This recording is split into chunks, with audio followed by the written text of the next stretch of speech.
That was the mantra my parents repeated after I graduated high school, planning to work me to the bone. The thought of living that way for the rest of my life was unbearable. I was determined to escape, no matter the cost. I had no idea then how drastically my choices would alter my future. My name is Fiona, and I'm 40 years old. I work and live at a hotel owned by my Uncle Henry. We're not just a part-timer. I'm the front office manager. It's been over 20 years since I first set foot in this hotel, all because of an event I'd rather forget. Today, I want to share that story with you. I grew up in a typical rural town. My father worked in an office, and my mother managed our home. We were an ordinary family, filled with love and care like any other. But everything changed with the birth of my younger brother, who was born 10 years after me. At last, our family had a boy. Our future seemed secure. My parents were overjoyed.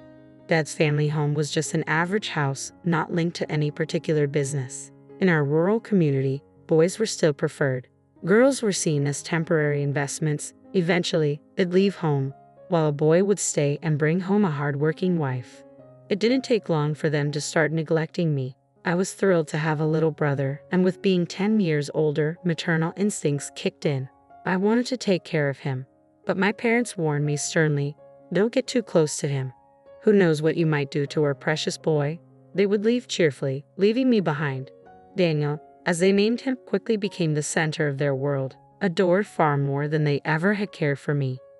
"Let's get dressed, Daniel, and go out. Today we'll buy you anything you want," they would say with enthusiasm, while I was left behind. "Fiona, you stay and do the chores, clean, do the laundry, and prepare dinner. You're not as endearing as Daniel." With those words echoing in my mind, I desperately sought their approval. I followed their instructions meticulously, trying to be the perfect daughter in hopes of winning their affection. But no matter how hard I tried, their love never returned to me. Daniel was showered with games, clothes, and toys without end, and my parents indulged him endlessly. Then, a new revelation came to light. Daniel is exceptionally smart, like a gifted child. They discovered he was highly intelligent, with exceptional abilities. According to Mom, a medical checkup revealed his IQ was above average for his age. "He is a genius. We've suspected it since birth," they boasted. "Indeed, you are our child. We look forward to your future." My parents' devotion to Daniel only grew stronger. Their indulgence reached new heights as they took him on trips to stimulate his curiosity and spent lavishly on his education. The money poured into Daniel's upbringing far exceeded what a regular salary family could manage. Our finances were quickly drained and poverty set in.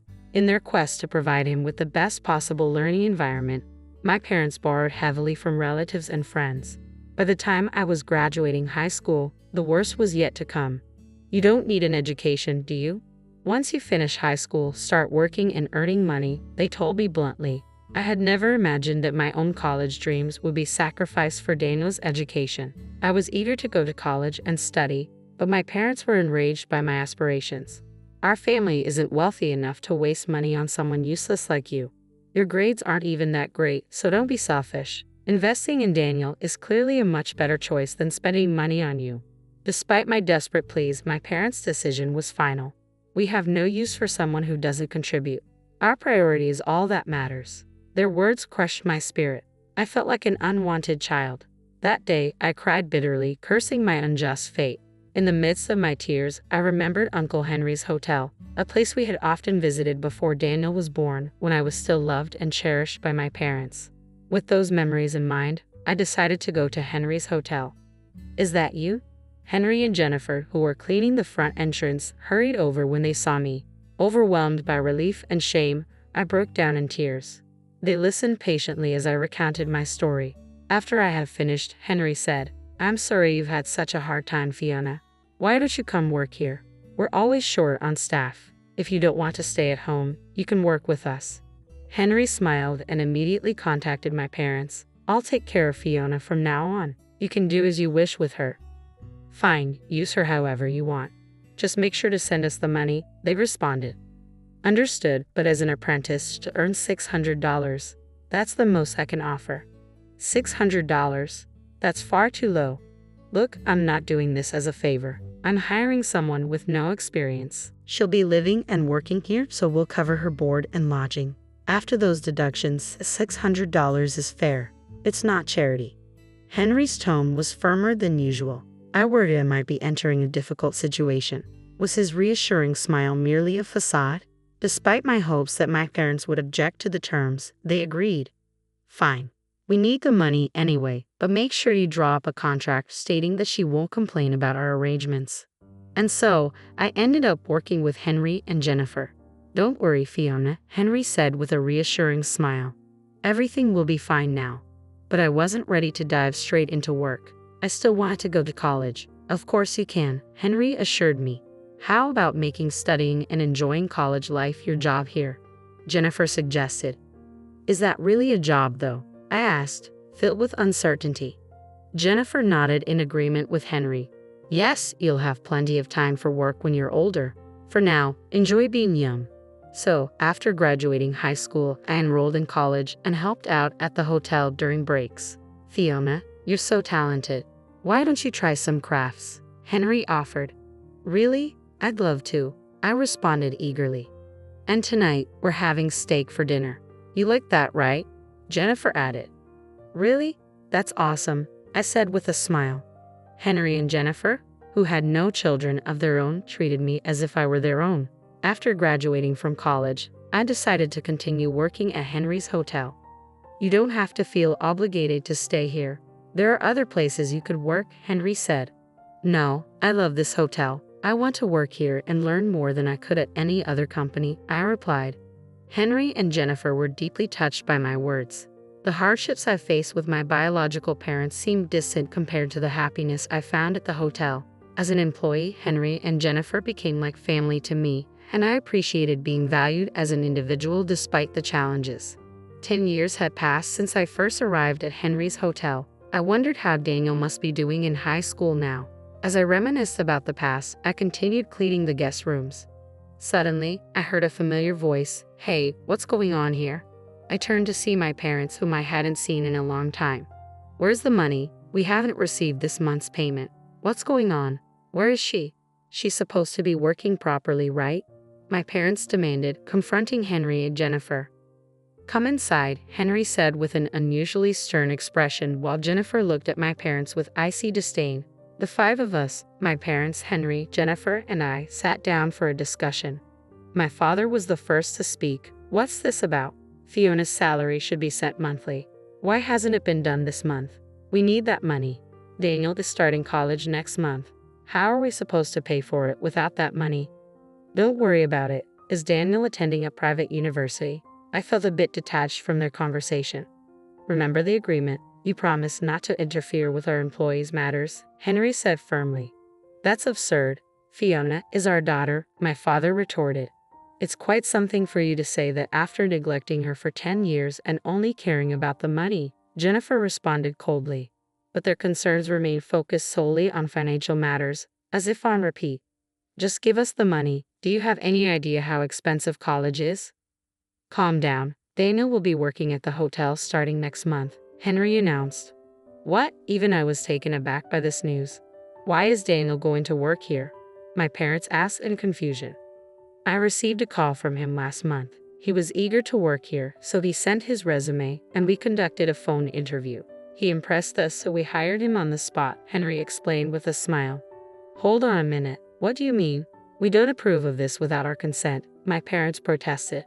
That's precisely why we're glad you're here. Please sign here to approve, Jennifer said, holding out a document. What? It dawned on me. Henry and Jennifer had anticipated that my parents wouldn't come unless it seemed like their own idea, so they had manipulated the situation to ensure their presence. Initially, the money was sent to you at Fiona's request to prevent Daniel from facing hardship. But now that Daniel is willing to work here, there's no need for those payments anymore. That's why we stopped the transfers, Henry explained.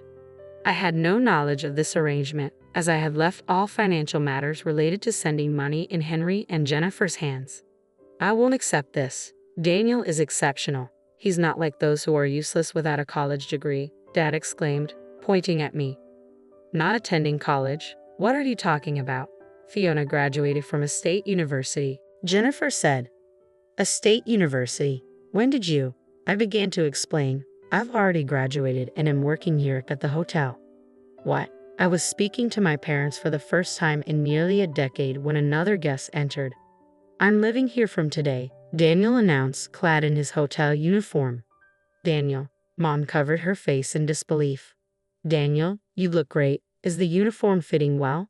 It's fine. I look forward to working with you, Daniel replied, bowing to Jennifer.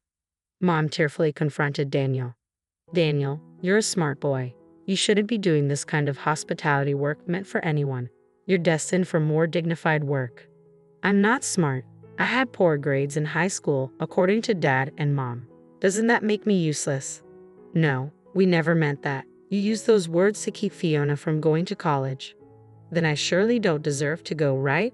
But nowadays, not going to college is considered embarrassing. As parents, you've embarrassed your own daughter by preventing her from pursuing her education. How does that reflect on you? We believed in your potential and invested heavily in you. That was never my request, Daniel replied. Each of my parents' words was swiftly turned back on them by Daniel's sharp wit. He's too quick, I thought, his responses more adept than a seasoned comedian.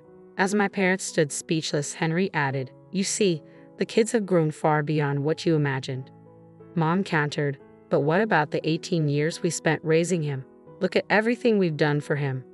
Daniel shot back, The same could be said for Fiona. Consider how much she suffered because of your selfishness. Bravo, I thought, grateful to Daniel for articulating everything I wanted to say. I couldn't have expressed it so effectively myself. I'm leaving home, Daniel declared. If you don't sign the approval, I'll reveal everything you've done to Fiona to everyone. Rumors spread quickly in the countryside, and I doubt you'd want that, Jennifer said, her smile devoid of warmth. The countryside is indeed unforgiving. Everyone knows each other, and rumors spread like wildfire. Bad rumors, especially, can turn into real calamities, I added. They were well aware of this, having lived in the rural area themselves. Let's avoid making more noise than necessary. Please leave, Jennifer said, her smile dismissive as she ushered them out. I stood protectively in front of Daniel, ready to shield him. From now on, please leave your child to us. I, too, managed to smile as I saw them off. Unbeknownst to her parents, I had been meeting with Daniel in secret since I left home. Sneaking around to see him without our parents' knowledge had been quite a challenge. I was concerned about Daniel growing up in such an abnormal environment. As he got older, he began to recognize the issues within our family. Despite everything, we had forged a sibling bond in secret. That was quite the comeback, Daniel. Well done, I said with a smile. And Daniel replied, That was all part of the script from Henry. I just added a bit of my own improvisation. Maybe you're cut out for acting, I suggested as he prepared to leave. Are you really going to work here instead of going to college? I asked. Well, I'm not great at studying and my grades weren't the best, so I decided to work here instead, he explained. Do you have a specific goal? What do you want to do, Daniel? I want to become a chef. That's why I asked Henry to hire me so I could learn cooking here.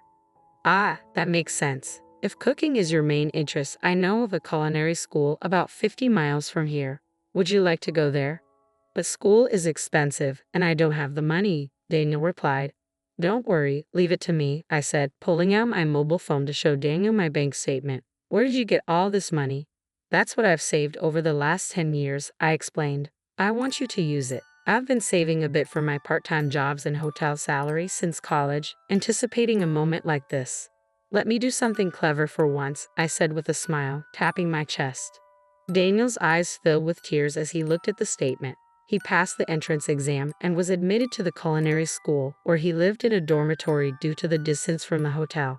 After graduating, we traveled together, sampling dishes at various restaurants. Now, he's the chef and owner of a restaurant specializing in creative cuisine. He's truly the talented Daniel I always knew, excelling not just in cooking but also in business management and consulting. He seems to relish the daily challenges of his work and occasionally returns to the hotel to discuss cooking and new business strategies with Henry and Jennifer. One day, I'd like to return to this hotel after gaining more experience, Daniel said. Since then, my parents, shamed by their children's departure and exposed by neighborhood gossip, have fled their home. Who leaked the information? The house had become toxic. It's best to stay away from it. Selling their children was reprehensible. I want nothing to do with them.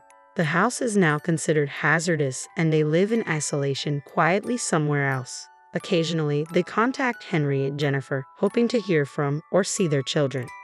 "You don't have children. We're taking care of them," Henry would say. "No, but they firmly rejected us," my parents would reply. As for me, I continue to work diligently every day as the front office manager. Recently, Henry and Jennifer made me an intriguing offer. "How about eventually taking over the hotel?" Henry proposed. "We know it's a demanding job, but we believe Fiona can handle it." "Hotel manager?" Jennifer asked, visibly aged and clearly looking forward to retiring and enjoying the rest of their lives. "I understand. I'll do my best to repay your kindness," I replied without hesitation. "I'll need to stay calm and composed, considering I'll be the hotel manager one day. It's been a challenging journey, but now each day feels fulfilling. I used to live carefully to avoid upsetting my parents, but now I'm here, instructing employees to greet customers with enthusiasm and cheer. Life is truly unpredictable. Whenever I see you, you always look so vibrant and full of energy. What's your secret?" customers sometimes ask. To this, I always reply, "Perhaps it's about living each day with dedication."